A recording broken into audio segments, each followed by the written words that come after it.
علیہ السلام نے 950 سال دن رات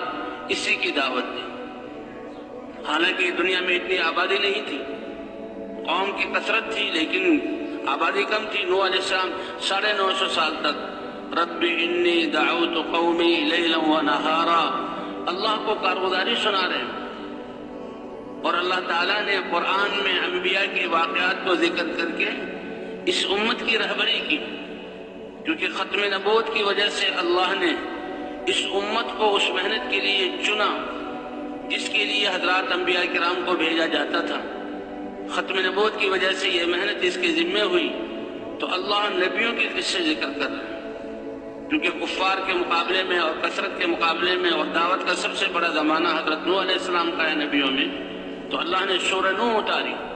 اور اس میں نوح علیہ السلام کی دعوت اور دعوت میں پیش آنے والے حالات،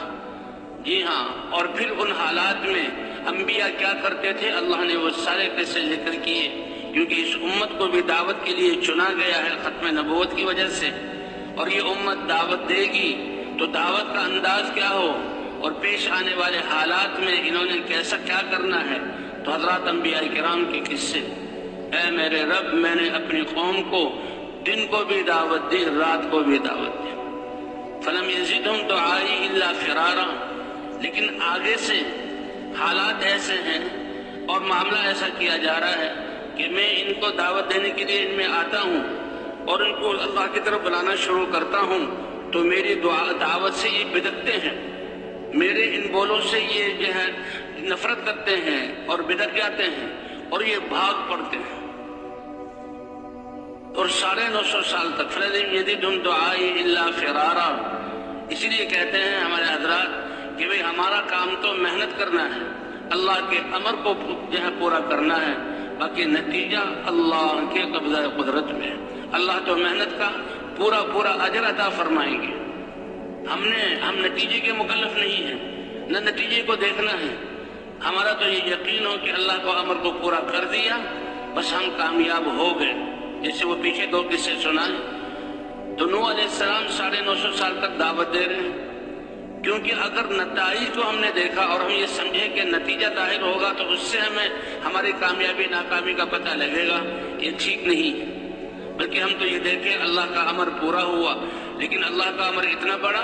تو اس میں اپنی کوتاہی کا اعتراف کرتے ہوئے کمیوں پر استغفار اور اس امر پر جمے رہنا، یہ ہماری صفت ہے۔ تو اگر نتائج جو ہے اچھے نتائج ظاہر ہوئے، ہدایت دینے والے تو اللہ ہیں۔ اللہ اپنے نبی صلی اللہ علیہ وسلم کو فرما رہے ہیں انک لا تہدی من احببت ولکن اللہ یہدی من یشاء، آپ جس کو چاہیں ہدایت دینا چاہیں، آپ ہدایت نہیں دے سکتے، آپ کا کام تو راہ بتلانا ہے اور اللہ کی طرف بلانا ہے۔ اللہ جس کو چاہیں ہدایت دے، ہدایت اللہ دینے والے۔ اس لیے اگر نتائج اچھے ہوئے تو انسان میں عجب آ جا سکتا ہے اور کبر آ سکتا ہے، اور یہ بہت بڑی خطرے کی بات ہے۔ جی ہاں، کہ میں تو اتنا پرانا ہوں اور میرے تو جو ہے محنت سے یہ ہوا اور یہ ہوا، لیکن سب کچھ کر کے بھی یہ اللہ جیسے کرنے کا حق تھا وہ نہ کر سکے، اور اپنی کمزوری کا اعتراف اور اللہ سے معافی مانگنا۔ اور اگر نتیجہ ظاہر نہ ہوا تو انسان شیطان پھر مایوسی کی طرف لے جائے گا۔ مایوس ہونا بھی جو ہے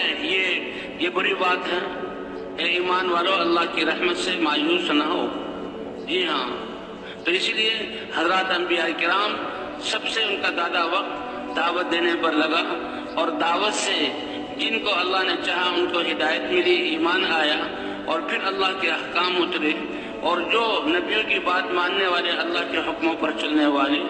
کتنی دفعہ واقعہ ایسا ہوا کہ جو مخالفین تھے اللہ نے اپنے عذاب کا کوڑا برسایا اور سب کو ختم کر کے ایمان والوں کو زمین کا وارث بنایا۔ اب 950 اے میرے رب میں ان کو بلاتا ہوں اور جب ان کی طرف آتا ہوں تو یہ کانوں میں انگلیاں ٹھوس لیتے ہیں اور اپنے کپڑوں کو بھاگنے کے لیے سمیٹ لیتے ہیں، اور میں زور زور سے ان کو پکارتا ہوں۔ وَأَسْرَرْتُ لَهُمْ إِسْرَارًا، اور چپکے چپکے بھی ان کو میں یہاں دعوت دیتا ہوں۔ علماء نے لکھا ہے چپکے چپکے کا مطلب جیسے ہماری انفرادی دعوت، کہ اکیلے کسی کے گھر جا کر، اس کی دکان پہ جا کر، اس کے کام کی جگہ جا کر اس کو بٹھا کر اور اس سے بات کرنا، اور اس کو یہی بنیادی بات لا الہ الا اللہ، کہ اللہ کے علاوہ کوئی عبادت کے لائق نہیں۔ اللہ نے کامیابی کے لیے اپنا مبارک دین مرحمت فرمایا ہے، اور اللہ کے احکام کو نبی کے طریقے پر ماننا یہ کامیابی ہے۔ تو نوح علیہ السلام کہنے ایک ایک کو میں نے چپکے چپکے بھی دعوت دی، اور اسے کہا کہ اللہ کی عبادت پر آ جاؤ، اللہ کے علاوہ کوئی معبود نہیں ہے کہ جس کی بات کو مانا جائے، جس کے سامنے جھکا جائے، جس سے دل کو لگایا جائے، جس سے حاجت کو مانگا جائے۔ 950 سال کی محنت کا نتیجہ 80 سے کچھ زائد لوگ ایمان والے ہوئے، اور 950 سال کے بعد پھر اللہ کا اے میرے رب، نہ تو یہ ایمان لا رہے ہیں بلکہ اپنی آگے آنے والی نسلوں کو کفر پر جماتے ہیں اور میری مخالفت پر کھڑا کرتے ہیں اور ان کو جہنم کا ایندھن بناتے ہیں۔ اس پر اللہ نے کشتی کا بنانے کا حکم دیا تھا، اور پھر فرمایا کہ دیکھو اب میرا عذاب آنے والا ہے، اور جب تندور سے بھی پانی ابل پڑے تو تم کشتی میں ایمان والوں کو سوار کر لو۔ پہلے لوگ مذاق اڑاتے تھے، ہنسی کرتے تھے کہ اے نوح تم صحرا میں اور خشکی پر یہ کشتی بنا رہے ہو، یہ کیا چیز ہے؟ لیکن یہ تو اللہ کا امر تھا۔ نوح علیہ السلام تو اس لیے کہتے ہیں کہ ایمان اس کا تقاضا یہ ہے ہم تو اللہ کے امر کو پورا کریں، چاہے ہماری سمجھ میں آئے یا نہ سمجھ میں نہ آئے۔ ہماری عقلیں اور ہمارے علم کے جہاں وہ ذرائع بہت محدود ہیں، ہماری عقلیں بہت چھوٹی ہیں، اللہ کا امر اس سے بہت بڑا ہے۔ تو قوم تو مذاق اڑاتی تھی، لیکن اللہ کے امر پر نوح علیہ السلام بنا رہے تھے، اور جب آسمانوں سے پانی برسا اور تندور سے بھی پانی نکلا، جہاں آگ جلتی ہے روٹی پکتی ہے، اور پانی زمین بھر گئی، تو نوح علیہ السلام نے ایمان والوں کو کشتی میں سوار کیا۔ آتا ہے 3 اس کے طبقات بنائے، ایک جانوروں کے لیے اور ایک غلوں اور غذاؤں کے لیے، اور ایک پر ایمان والے سوار تھے۔ اور جب پانی اتنا اونچا ہو گیا کہ اب کشتی تیرنے لگی، تو نوح علیہ السلام اپنے بیٹے کو دیکھا کہ پہاڑ کے دامن میں کھڑا ہوا ہے، اس کو بلایا کہ اللہ کا وعدہ تھا کہ اب میرا عذاب آ رہا ہے، تمہارے اہل کو میں بچاؤں گا، باقی سب ہلاک ہو جائیں گے، حجت پوری ہو چکی۔ تو نوح علیہ السلام نے کہا یہ تو میرا بیٹا ہے۔ روایات میں آتا ہے کہ نوح علیہ السلام کے 4 بیٹے تھے، ایک ان میں سے کنعان تھا جو ایمان نہیں لایا، اور اسی سے مخاطب ہوئے 3 ایمان والے تھے جو زندہ رہے، اور انہی کی نسل سے ساری انسانیت ہے۔